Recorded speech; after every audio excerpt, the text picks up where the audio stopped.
All right, folks, so we are live. I am so excited about the Phys Ed Summit 3.0. This has been a crazy morning. I've been up since 4 a.m. I didn't go to bed till about 11 o'clock last night doing some final touches, but I'll be honest, I wasn't the happiest to be awake at 4 a.m. this morning, but I am super pumped to be here right now, and thank you so much for joining us for our 24-hour back-to-back global event. We could not do this day without you.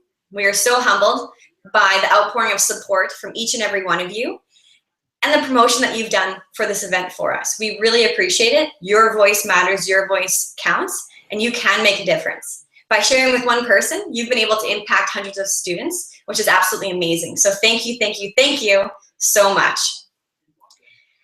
We would like to thank you so much for being here to push best practices, effective education, and professional development forward. This is a different platform. It's a new way of doing things. Yes, this is the third time we've done it, but for some of you, this is really only the first time that you've experienced this. So we really appreciate you being here. You know, we say this conference is free. Really, it's not, right? It costs your time. And we really appreciate that you're willing to give your time to push your learning forward and really push our professional community forward. A reminder that we are using technology. This is a live session, and sometimes things happen and technology just isn't trustworthy sometimes. So if for some reason we jump out, something happens, please be patient. I'll make sure that we post a link on the Tazl back channel so that you have access to it and that you can get into it as soon as possible. We'll also try and update on the conference program as soon as I get the chance to do that. So please just be patient. We'll make sure we get that up there as soon as possible. After the summit, we will post a feedback survey. The survey will be posted through a blog post to Twitter, Facebook. We'll put it on our conference program. We'll put it on the website.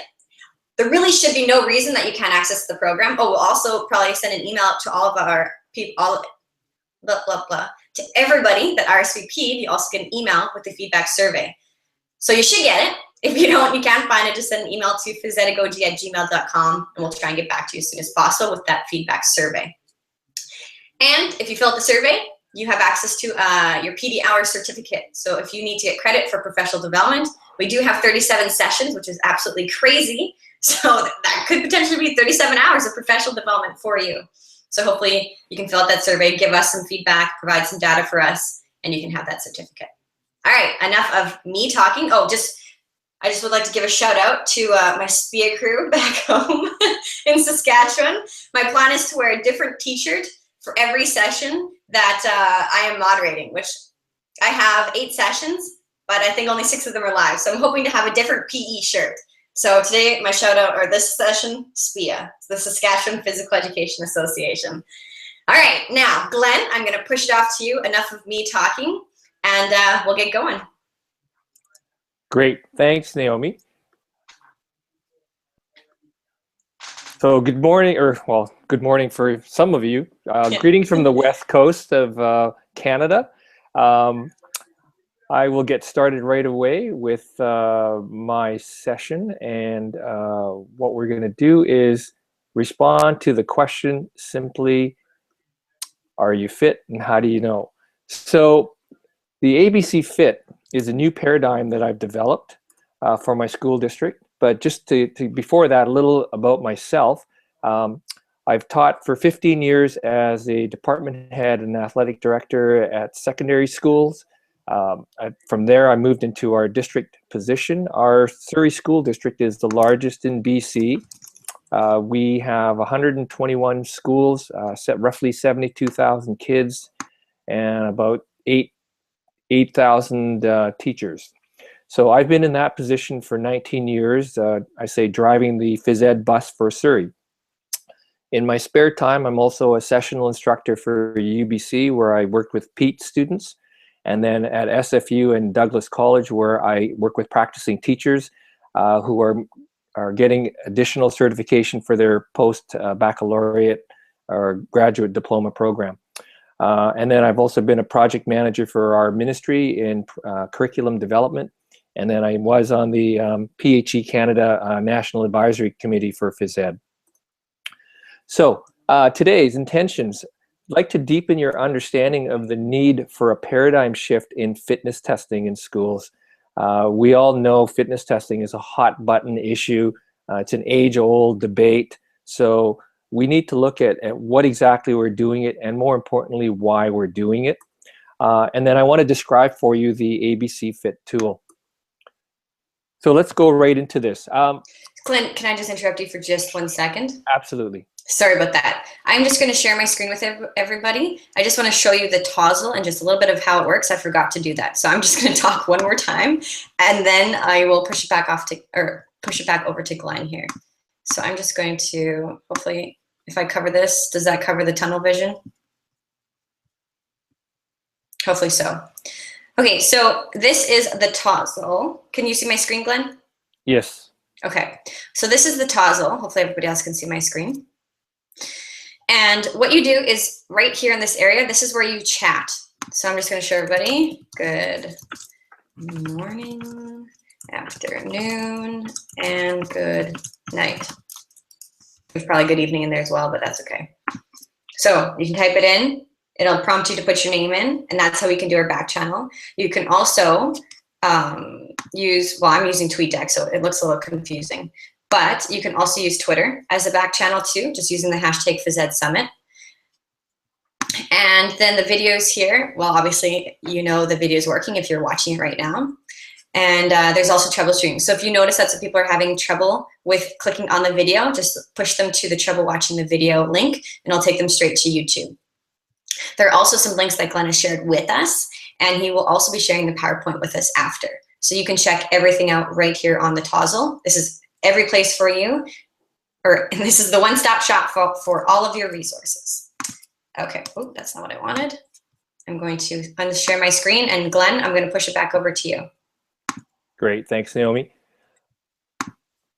Also with that, questions that come up, please anytime bring them up, and love to address them right away. For sure. So going back to testing, the question, why schools fitness test, but really we can ask, why do schools test, period? And really we look at testing in terms to improve overall performance. We look at baseline improvement, and also to diagnose some sort of a weakness or a deficiency.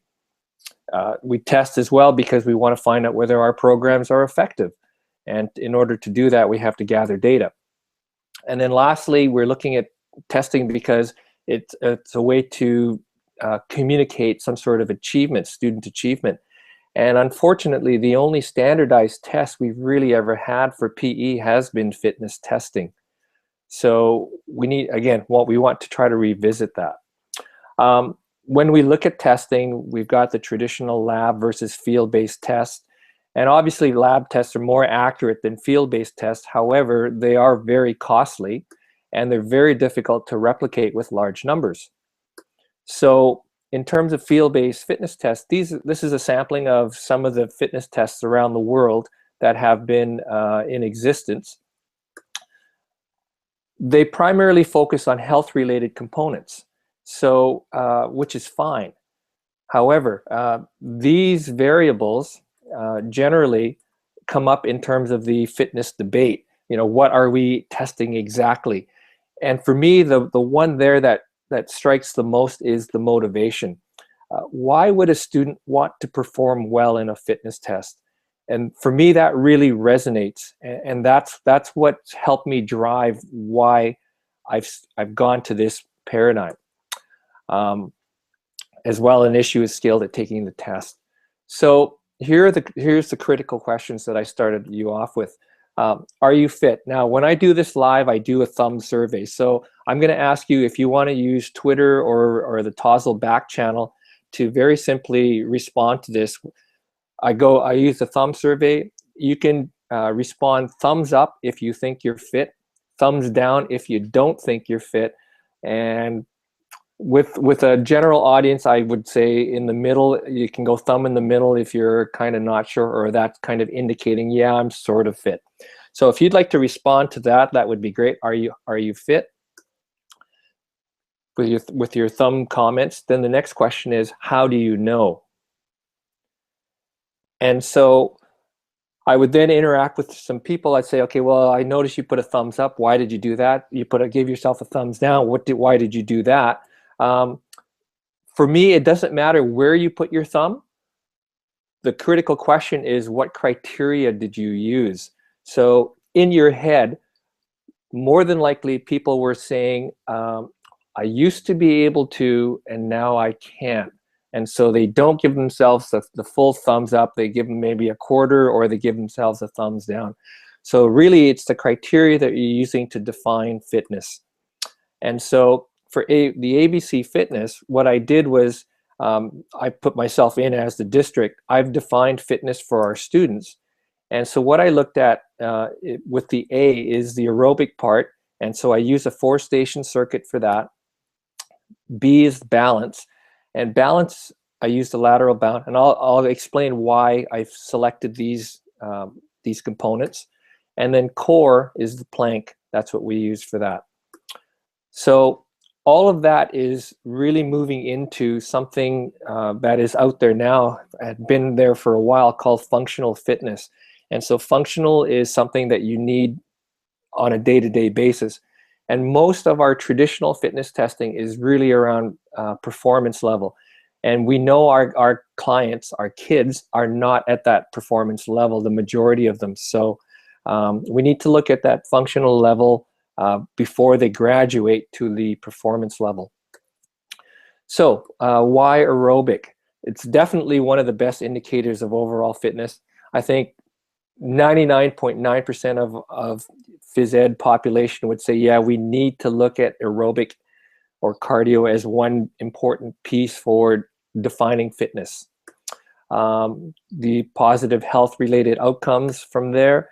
The tests are the traditional tests are relatively easy to administer for large groups because you're using them right now in your school situations. And there are many standards that are developed. Why balance? This one, I think balance is, especially as we age, speaking personally, as we age and elderly, balance is a critical piece of daily life, and we don't really attend to it. We don't teach balance. We don't specifically address that. We hope kids acquire balance through a variety of activities, different services, environments, that type of thing, but we don't actually train it. So balance is a really critical piece.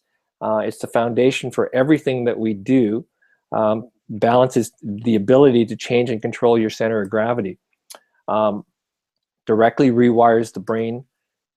And the key for me is because if you have good balance, it will help with injury prevention. Just little stumbles, little trips.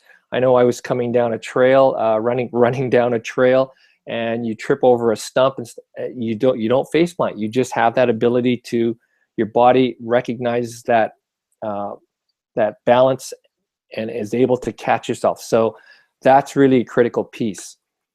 And then the core now really is the key for all our sport training or any athletic training. The core bridges the lower body to the upper body. It's the engine of our system. It enhances the throwing, the jumping, the rotary skills. So we want to try to make sure that the core is strong. And unfortunately, the old training paradigms used to focus on the extremities, where you'd see people doing lots of bicep curls, working on quads and stuff like that, but they're still getting hurt. And so the old paradigm trained the wrong areas. So we need to look at training the engine first and strengthening the engine first. So why the paradigm shift? Fitness testing really is antithetical to what we're wanting to try to do, and that's to promote physical activity. If you go into your faculty lounges or your staff rooms on Monday and you just ask people about their experiences with fitness testing, they're all going to have negative experiences for the most part, unless they did well with the fitness test. Children aren't small adults. A lot of the tests that are fitness tests that are created are designed for adults. Tests need to be appropriate for the kids. The testing needs to be efficient. That's why a lot of the cardio tests that are used, that that are out there, we're using them with our classes because they're fairly efficient, meaning the whole class can do that. But they aren't exactly the best. So looking at functional fitness before performance. And we want to have criterion reference standards as well. The other one that's a really major one for me is that it has to be safe.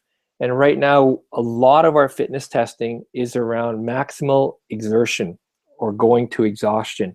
So if you think of a fitness club scenario where you're a newbie, you walk into the fitness club and you talk to a trainer, the first thing they ask you is, why are you here? What's your goal?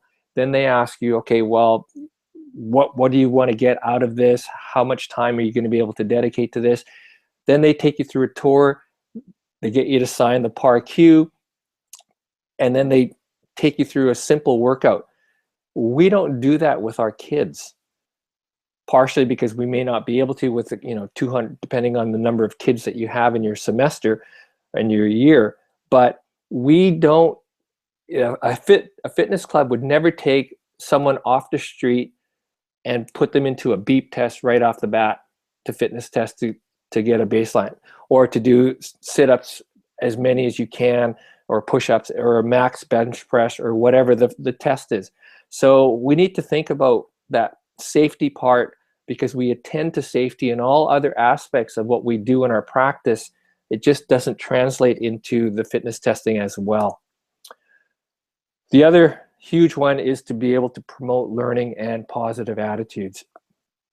And it's not happening, because a lot of people that I talk to who aren't in the phys ed world, the fitness testing has been a very negative experience.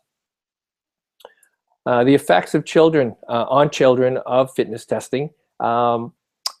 Intrinsic motivation increased with positive feedback after the test. So again, in our practice, and I was guilty of this as well when I first started teaching, you do the fitness test, we just record the results, and that's it, and we go. And so I recorded fitness test results because I needed to populate my marks program to generate a mark. Totally the wrong reason. I never really gave the kids their result, but I never told them whether that was good or bad. We never gave them the motivation to continue to go and practice if they did get a bad result, to continue and practice to get better. The negative attitudes.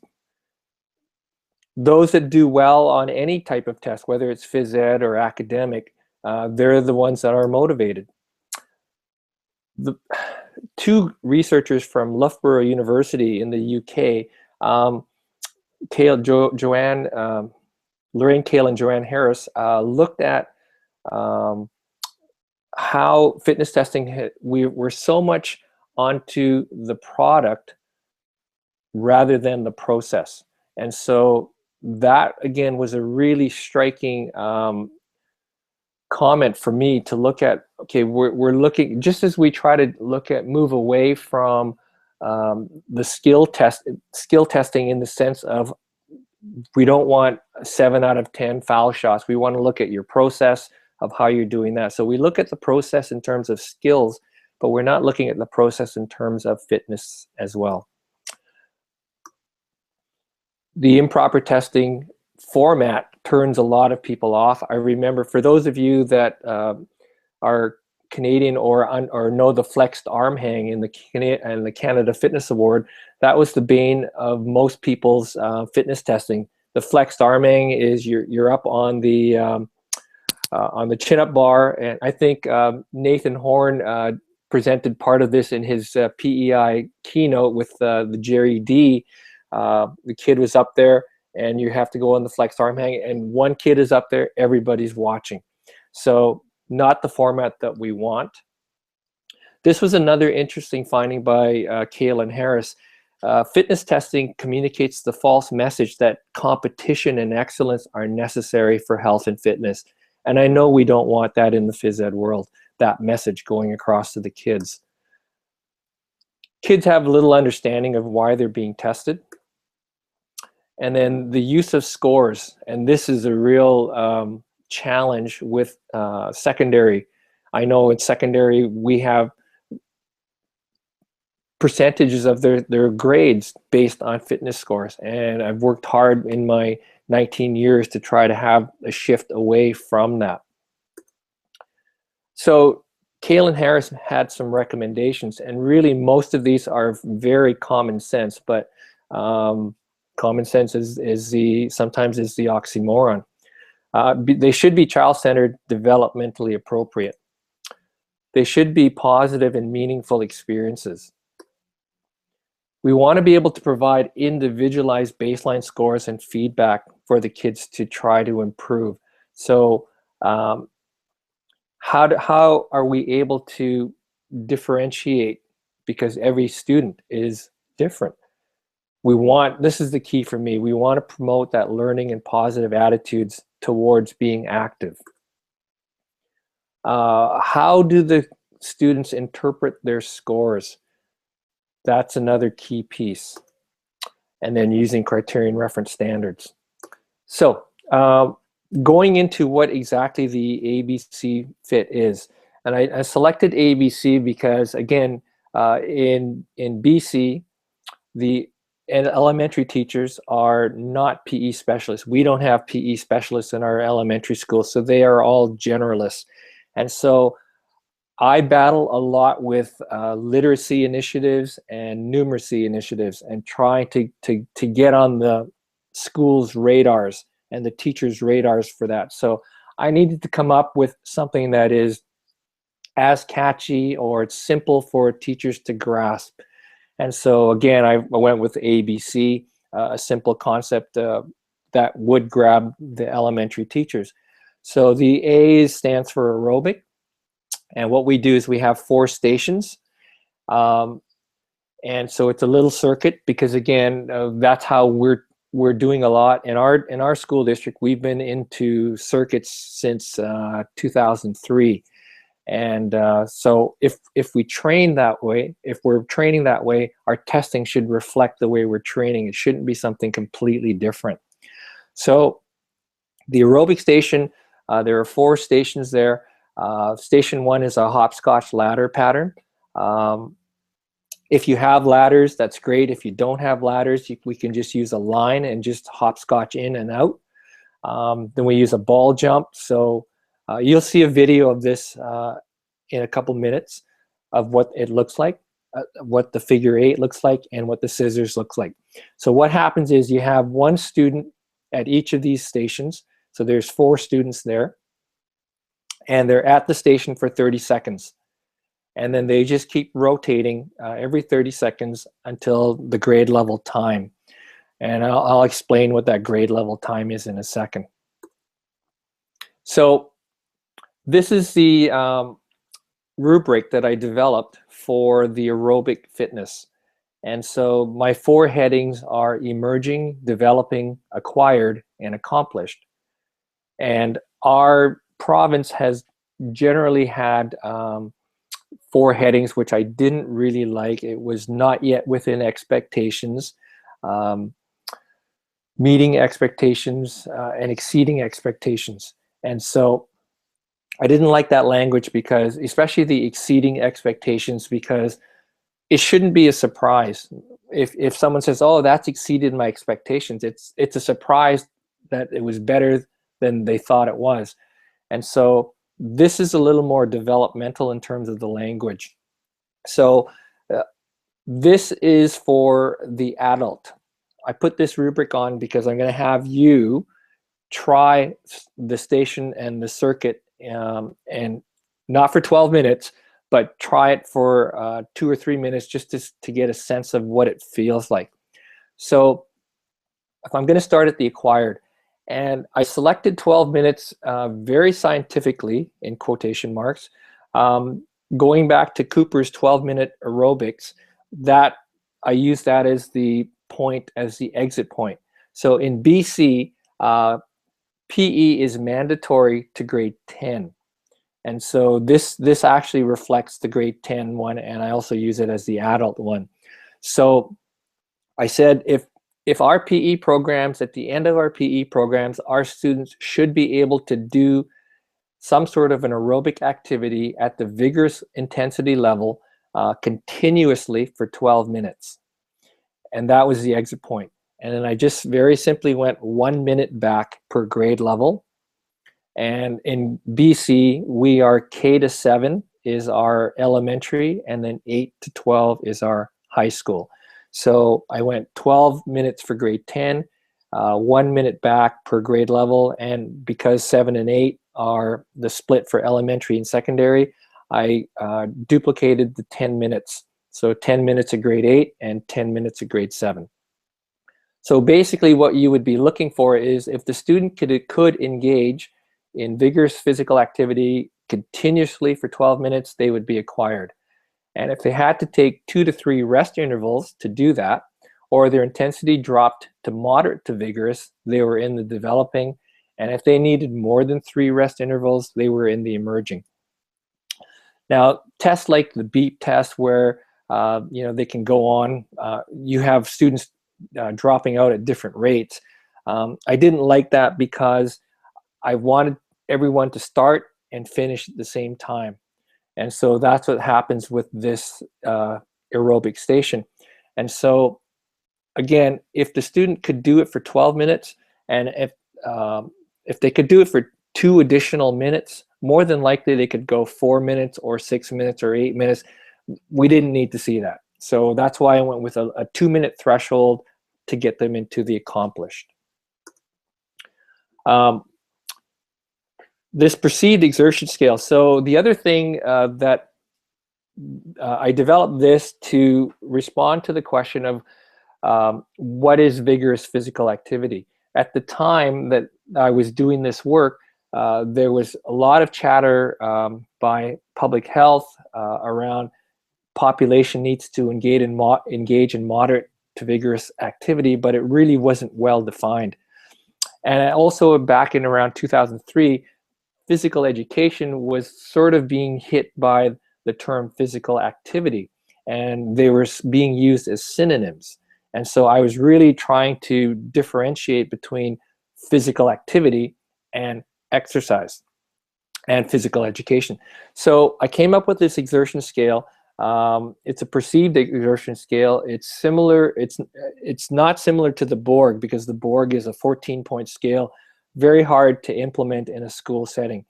So what I did here was basically looked at light, and I call that physical activity, and moderate to vigorous I define as exercise, and then hard and difficult as training. And so it's color-coded in traffic light concept as well. So ultimately at the bottom are the statements that the students would be able to connect with. So if it feels like a walk in the park, it's light and it's physical activity. If you're starting to feel warmer, now you're moving into exercise, and now you're getting into that moderate zone.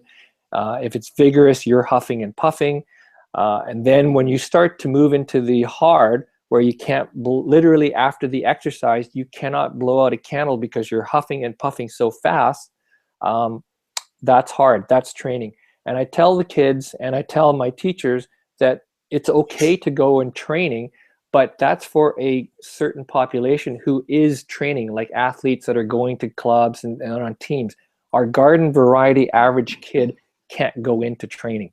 It's too hard for them. Glenn, can I just jump in for a second? For sure. You're doing an absolutely amazing job, and I've used this program with my students, and it was very, very well received. And I just wanted to share a poster that I had created for my elementary students. So it's somewhat similar to Glenn's, but a little bit different. So if you just don't mind me sharing quickly. Sure. So it's very similar. I mean, my colors are a little bit different. I want a different color so that they could just tell me the color, especially with my little ones. But this is more of an elementary with the different faces and stuff. So I remember when I was creating this, I was looking at Glenn's scale and kind of trying to make it somewhat similar. So that's just another option. I can tweet this out if anybody else wants to see it. But I just wanted to share that, and you're doing fantastic, so keep going. Great, thanks. And that's a great point by Naomi.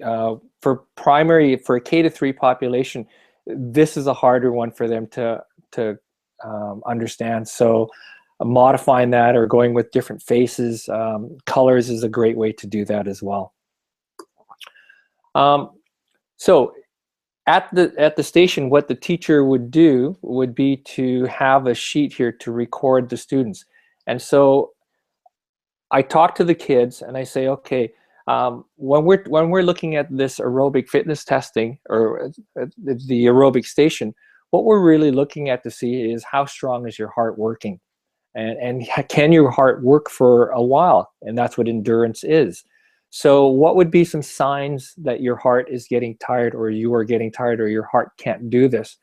And ultimately the responses that you'd want to tease from the kids are, well, you'd see them walking, you see them stopping, you'd see them slowing down, or you'd see their technique go. And so those would be the 4 things that you'd want to see in the rubric, in the kids doing the stations. So that's what they would chart, or that's what you would chart. Now there's a couple ways that you could do this. When I initially designed this, I designed it so that the adult or the teacher would be viewing the students and would be coding this. It's not practical.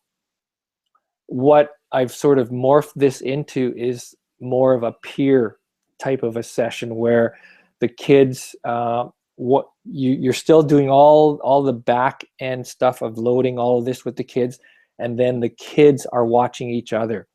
So one student is watching. So if Naomi's my partner, I'm doing the aerobic stations and Naomi is coding. She's got this sheet and she's coding me for every 30 seconds, watching what I'm doing.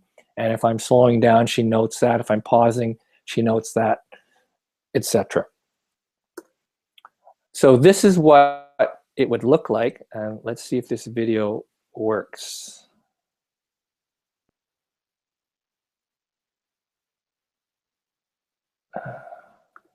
Why isn't that playing? Glenn, maybe just try putting back on the screen and just try like pressing your space bar or something, or clicking on the screen if you go full screen. Yeah, I'm trying that. Okay, I have a backup. Okay.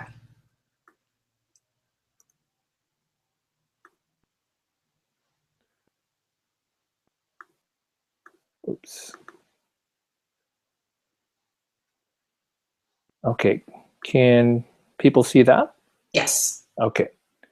So this is at one of my high schools. This is a grade 8 class that's doing this. And so you can see the ladders, the second station, the girls in the middle, or sorry, the student, there's a little frisbee on the floor and there's a ball there. So it's basically doing a squat to a jump. So it's the last half of a burpee. And then after that is the 2 cones for figure 8. And then the last station, the kids are doing scissors. So this is what it would look like. So they do a ladder pattern. You hear the buzzer goes every 30 seconds, they change.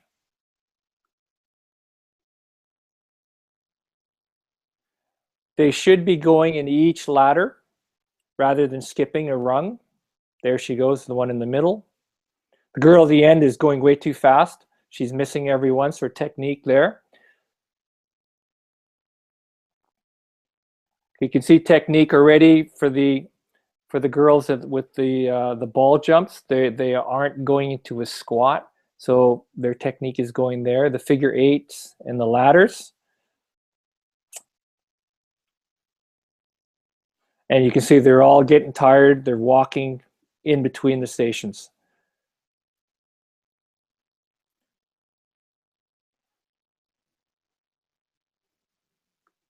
Okay.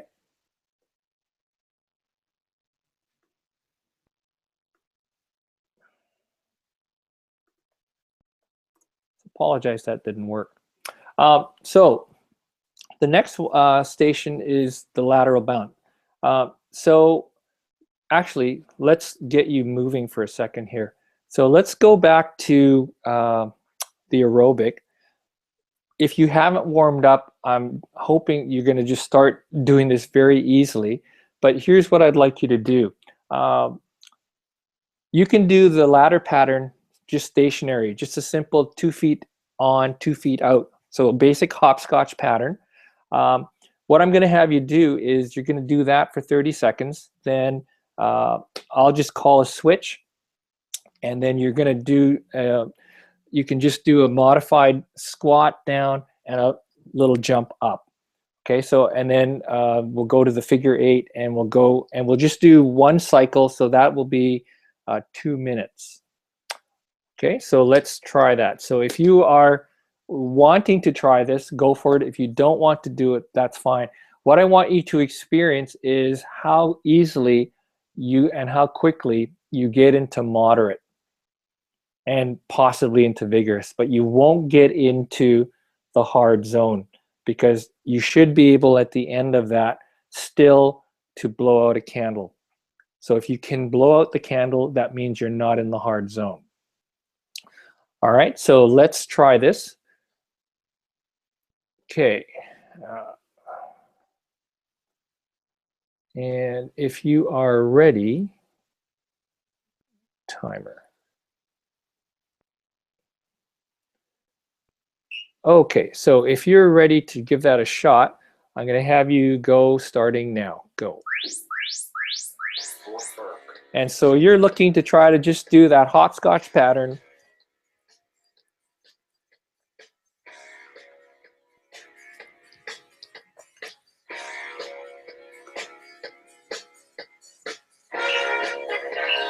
Naomi's going to demonstrate for you. Okay, keep going.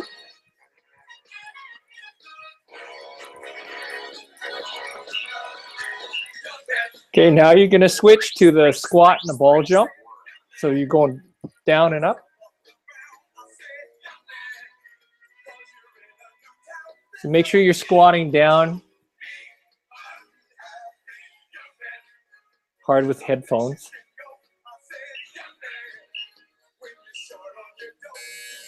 And keep going.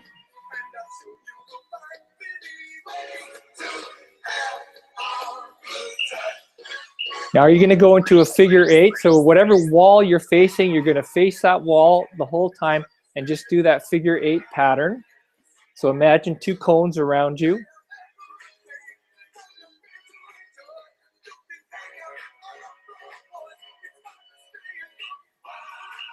So a little agility there.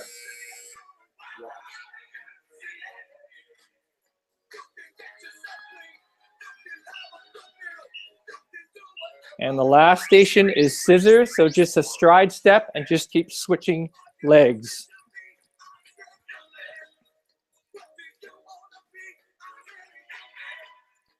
So activate your arms as you're doing that.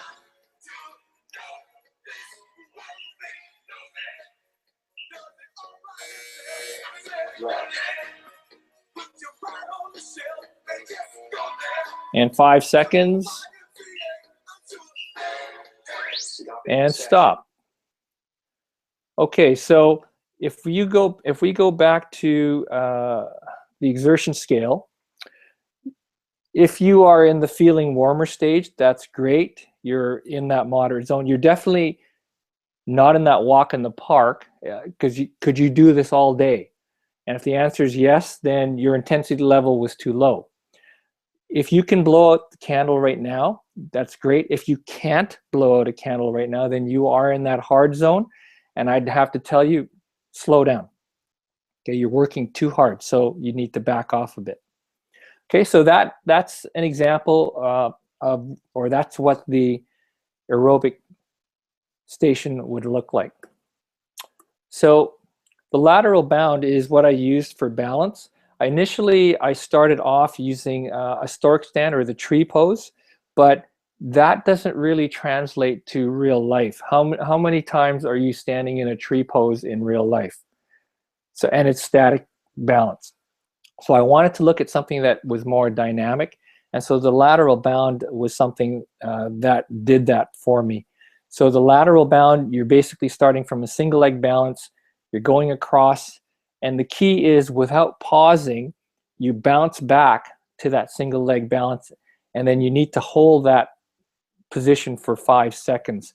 So what you would want, so what we're looking at here, this rubric is a little more complicated when you read it, but it's really pretty simple when you actually are trying to do this. So the acquired here is that the student achieves a soft balance landing. There's minor adjustments of the upper body to stabilize.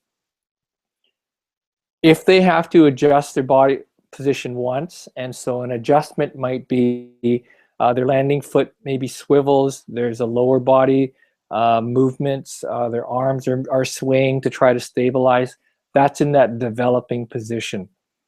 The emerging, they can't get across the distance that they need to.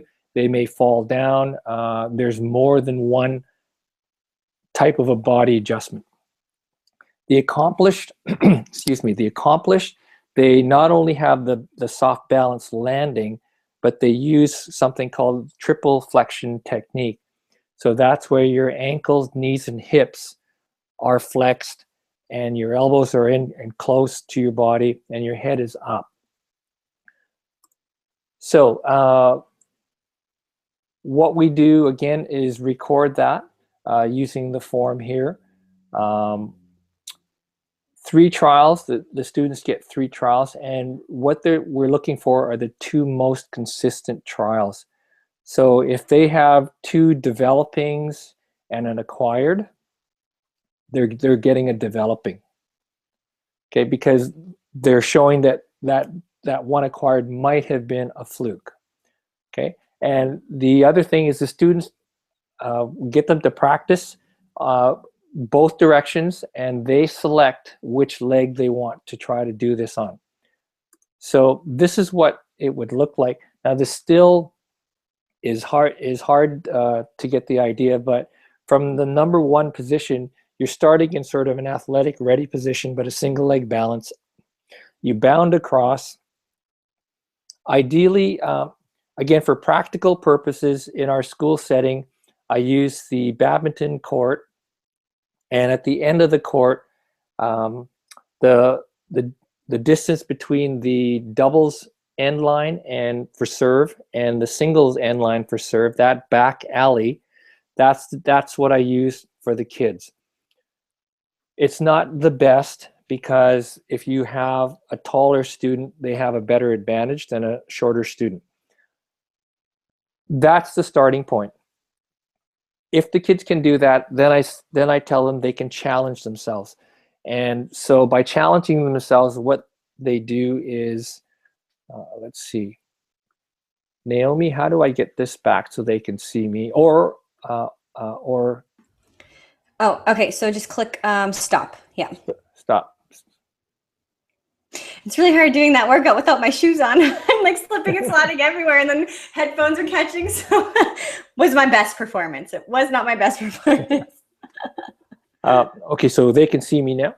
Yes, they can see you. Okay, so this will be hard to do. So the best test of this, and maybe Naomi, you can do this because you could see me, is you have the kids put their arms out to create their wingspan, and then their hands point straight down at you, like you flex your hands at the wrist, and that's the distance that they need to bound. So you pick a line to start with, and so they need to bound from the distance that your hands are apart. The palms are facing each other. That's the distance. Just like this, right? Yeah. Okay. Okay, so they have to bound that distance. Okay. So that would be a little more advanced. So the basic one would simply be the badminton court distance. So Naomi, just do a little, don't do that distance, just do a little one. And I want to, and if you don't mind me using you as an example to show them what we're trying to do with this. For sure. I'm just going to take my headphones out. So Okay. Just like put your thumbs up when you want me to switch, or when you want to talk to me. Okay. So Naomi's going to demonstrate this. Trying socks. So. Okay. Okay. So. Like that? Okay. So it has to be a dynamic bounce back. So what's happening is Okay. Naomi's going, yes. So it's a pop back and then hold. Right, I should know this. I did this with my students. It's hard to do with socks on. Okay. Okay. So I need to work on that. yeah, socks on the hardwood floor is not a safe plan. But she's doing it a narrow distance. Now you would expand that over the width of that badminton back alley, and then greater challenge if you're doing that for the wingspan. So if you want to try that at home and I'll put the rubric back up. So let me get back to the screen share. Perfect. And we have about, we'll say 5-10 more minutes, and then we'll have to let everybody go. But we can go about 10 more minutes because I don't have another session right after this. And I'm going to go run and put shoes on, and then that might be better, easier for me. I'll be right back.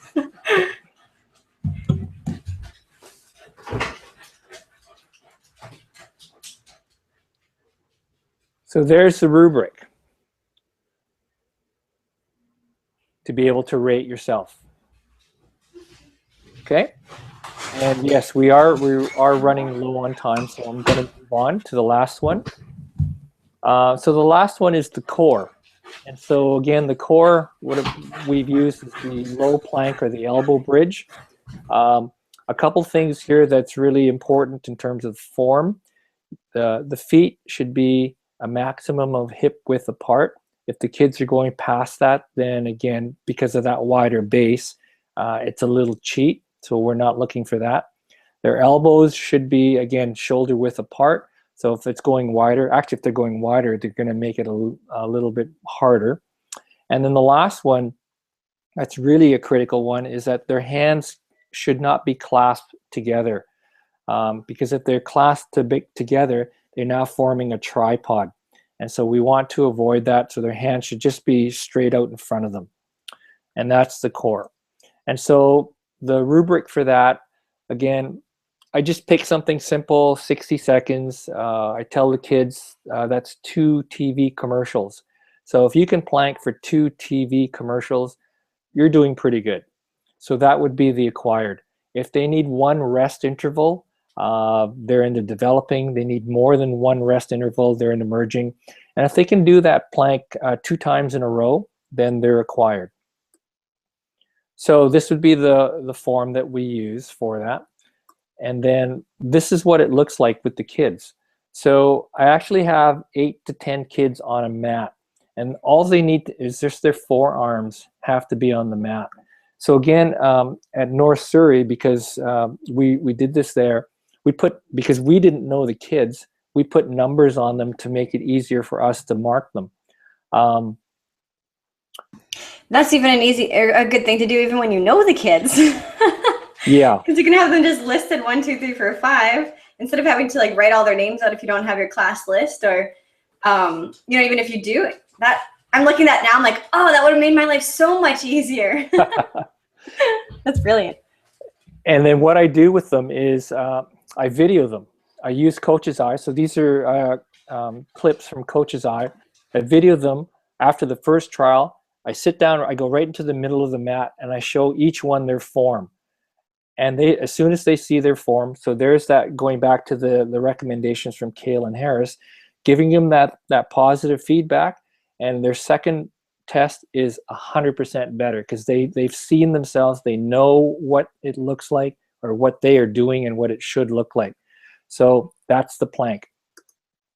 Now, all of that then goes to this last form, and this is the key one for me. This is the goal setting piece. So this is the grade 7 one. I've got one for each grade level. These Sorry, are all. Glenn, I'm just going to interrupt. Some people were asking about these different forms. Are all of these resources at the very bottom of your Tozzle? They are. Okay, perfect. Everything's uploaded there. Perfect. So the kids, so this established, you do the ABC and they establish their initial score. And so the kids check off where they are. So if they are developing in all 3 of those, they're not fit, but they're on their way there. Your question then to them is, okay, so what is your fitness goal? if our goal is, if the student's goal is to remain at developing, then okay, you may want to have a conversation with them around the advantages to moving to acquired, because if they're in developing the whole time, that's a conversation you need to have. That's not fit. So you establish your initial score, get the kids with their fitness goal, and really their fitness goal can be the actual statements of the rubrics themselves, because they are smart goals, because they're specific, they're measurable, etc. Right? So the kids select their fitness goal, and then in the student training plan, they would put in their, using the FIT principle, how they're going to get there. And you would use the back of the sheet for the kids to expand if they want to expand. And so this, for me, is all about the goal setting for the kids, and understanding of, here's where I am now, and here's where I want to get to. So if I'm in developing and I say I want to get into accomplish, but I'm only going to work out 3 times a week at moderate intensity for 5 minutes and just do cardio, that's not going to work. So they need to understand what the FIT principle is. They have to understand the goal setting piece.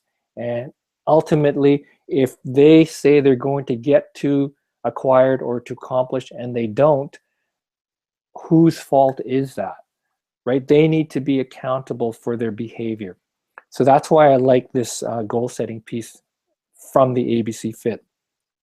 ABC FIT is part of PHE Canada's Passport for Life, as well as the 60-Minute Kids Club. Another school district in my province, Kamloops, Sherry Staddy, has taken this. She saw this at the physical literacy conference and really loved it. So she's adopted it for her school district. And then any teacher in my Douglas College program, they're taking this back to their schools as well and working with it. So famous last words: when will what we know change what we do? And that's a curiosity piece. We know what should be done, but why don't we change? Why doesn't what we know change what we do? It's a concern. And then when what we know changes what we do, and that's the commitment piece.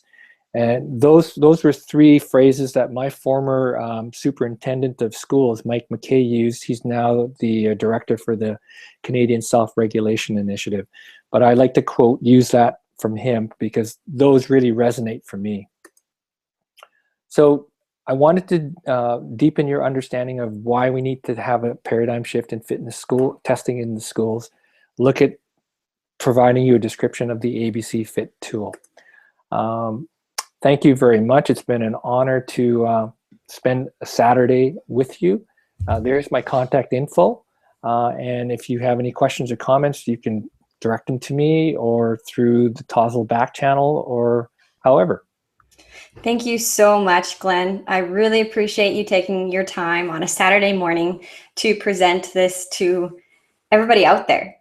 We had about 39 people viewing live, so that's absolutely amazing. So just like a live session, that's fantastic. Hopefully everybody was participating with me, showing me up, showing me how to do it and not do it in socks.